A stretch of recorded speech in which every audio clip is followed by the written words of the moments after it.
This video is how to create text stripes. So there's two ways. I can double click here and I can push text and I can change the color here. Again, double click, text, I can change the color. It's all good.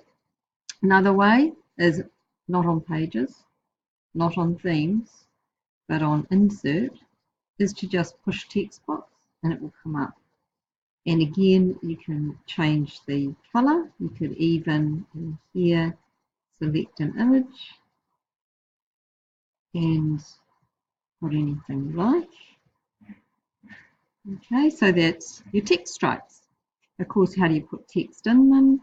You can choose the title, you can bold, whatever, and you can just write whatever you like.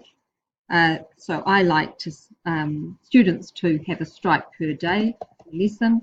So you might put Monday and the date and maybe you were doing number, something like that.